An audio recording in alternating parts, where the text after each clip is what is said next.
Hello guys, papakita ko po sa inyo kung paano magluto ng simpleng bolognese sauce. Yung ginamit kong onions, yung dried onions, meron na mabibili niyan. Lalagyan po natin ng konting dried garlic.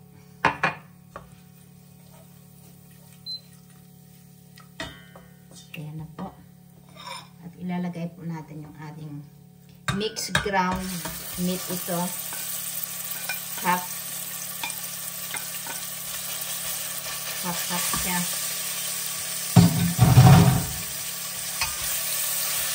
Half pork, half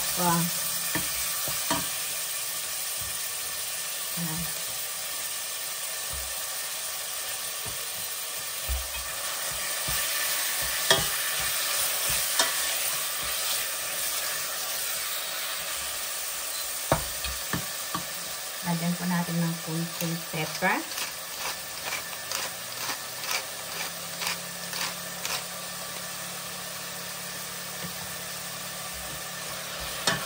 Hindi pa akong gumagamit ng salt. Nilalagyan kasi yung buyon. Yung buyon kasi medyo maalat na, di ba?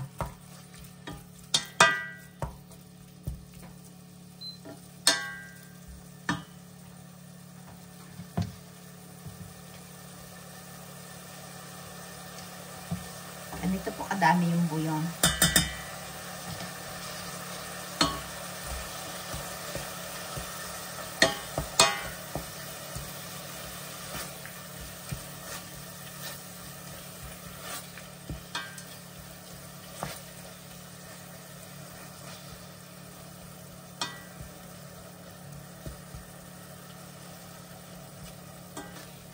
Halo-haloin na natin. Tapos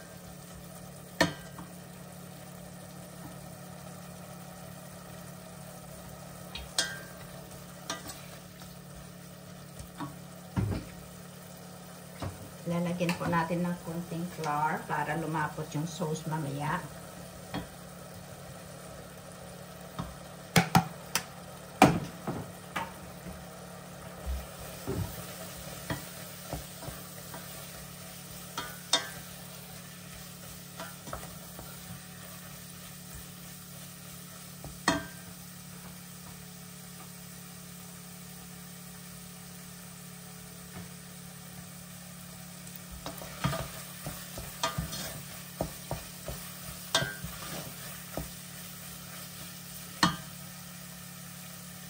Lalagay na po natin yung tomato sauce.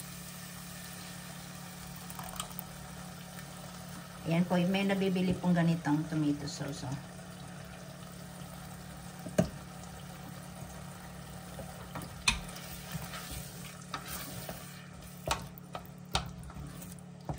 Pwede nyo rin po ito lagyan ng wine, yung red wine, para mas masarap.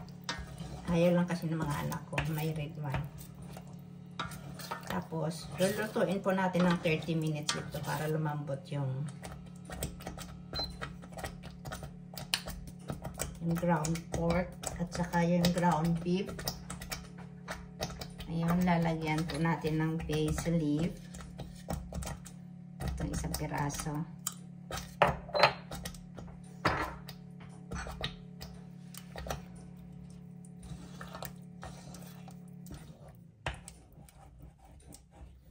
At regular po nating haluin kasi dumidikit yan sa pan.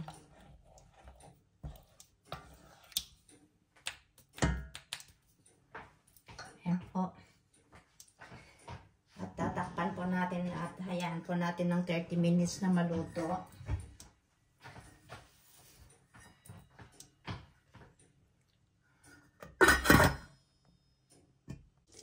Ito na po yung ating bolognese sauce. Luto na.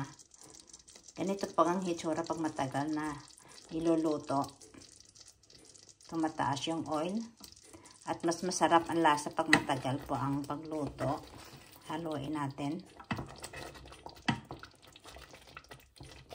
Para hindi dumikit sa baba.